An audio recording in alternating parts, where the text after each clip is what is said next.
All right, so who we talking to right now? Dave Bradley, man, your new favorite comedian, Chicago's own. All right, so how long you been doing comedy for? 5 years, as of like this week or some shit. 5 years, half a decade. So what made you get into comedy to begin with? I guess you would say it was like a dare. One of my friends, she was going to open mics around the city. I just wanted to come and like just watch as a fan of comedy. I wasn't really thinking about getting on stage. And she was just like, you can come, but you gotta hop on stage. So I was like, all right, bet. And then shit, 5 years later, here we are on the road. She do comedy too? Not no more. Okay. Why she stop? You know? I don't think it was for her.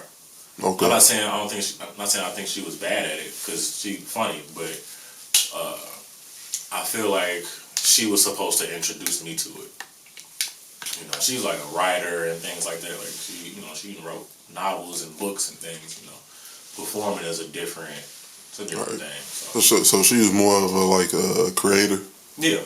Okay. Yeah, than a live stand-up comic or whatever. You know, and it's hard to keep up with. Like, a lot of people, even the funniest people, you will find them at home somewhere because they not. It's hard to keep getting up there and shit. Like, it's repetition. So, all right. So you study your craft a lot, right? In order to perfect it. So who are some of the people that are like the comedians that you study? I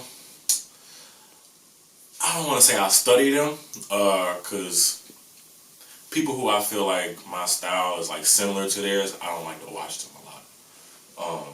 But of course, the greats, Dave Chappelle, Cat Williams, people like that, Paul Mooney. Those are like people who I not idolize, but they inspired me, as far as Paul Mooney go. Richard Pryor, currently I like Ali Sadiq a lot. Andrew Schultz, who else? It's a lot of great people, man. A lot of great people, bro. I can't think of everybody's name right now. Deion Cole, Chicago legend. Just plenty of people, bro. Plenty.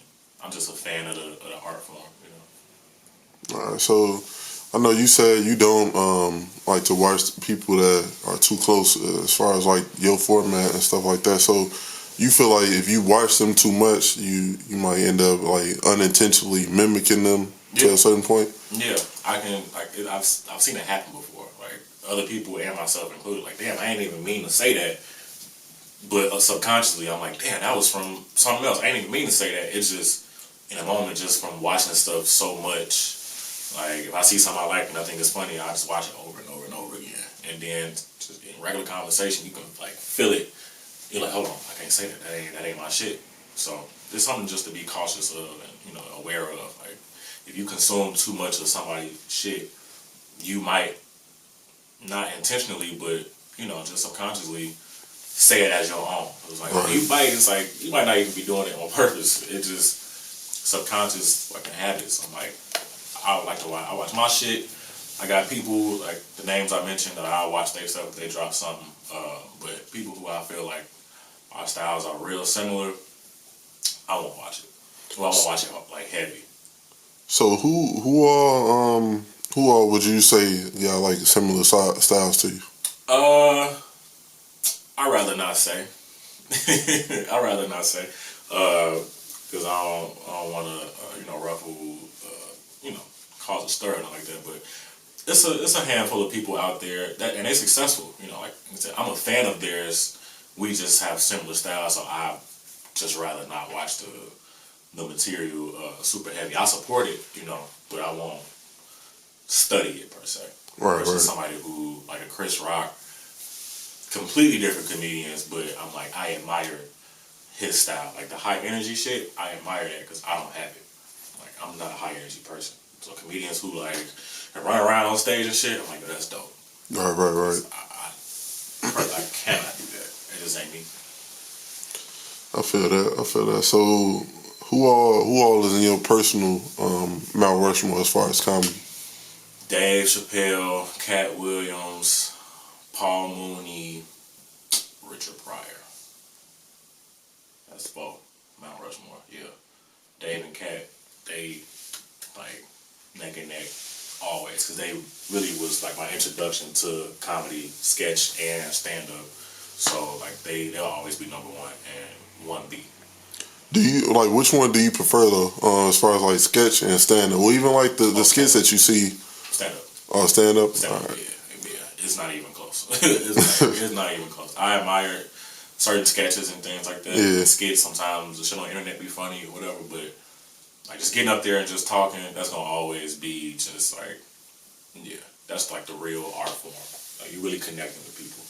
Right. You can't edit it. I mean, you can like a special or whatever, but like live performances, it's pure. You know, so I'm gonna always run to that before anything else. All right. So as far as like your personal show, how much of it is improv as opposed to scripted? Like what you actually plan? I say, depending on how long the set is, right? If it's a longer set, I'll say 80%. Like I planned it, 20% improv, just spur of the moment shit. Cause some shit you can't plan.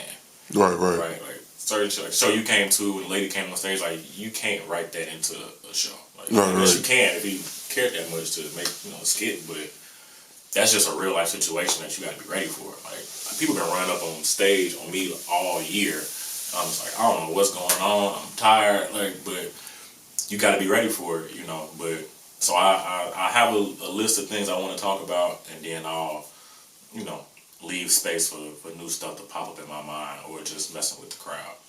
So as far as like people running up on stage, how you feel about that? Like you think it's like whatever, or you like really hate it? I don't hate it, but I'm just like, why are we doing this? Like, I don't hate it because, like, whatever. But that's why I have, like, my own, like, produced shows. Like, I make sure I have security there, like, now. Because this been happening too much. So, like, I got to make sure there's somebody there to make sure that nobody run up on stage. Because I really just want to tell my jokes, bro. Like, I don't want to argue with the crowd. I don't want people to come up on stage, grabbing microphones, standing there like, I'm like, please sit down. Everybody just stay seated. Let me get these jokes off. We can argue after the show. It's cool. But that run up on stage shit, I don't hate it, but it's just annoying.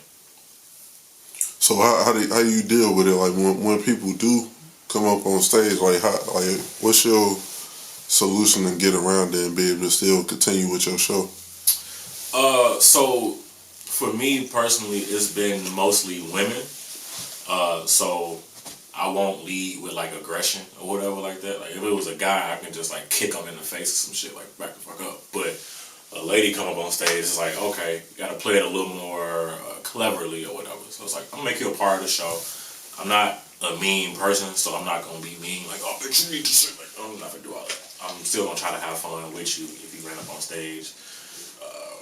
And just make it, entertaining for everybody and still memorable, but like I said, I'm not trying to be mean to people. I still want to get off and tell my jokes at the end of the day. So right. Try to diffuse the situation funny but swiftly as well. Like, okay, let's get this over with so I can get back to what the fuck I was trying to do. So with people running up on stage, has any of them like low key like kind of messed up your entire set? The entire set, nah, but my energy towards it, yeah.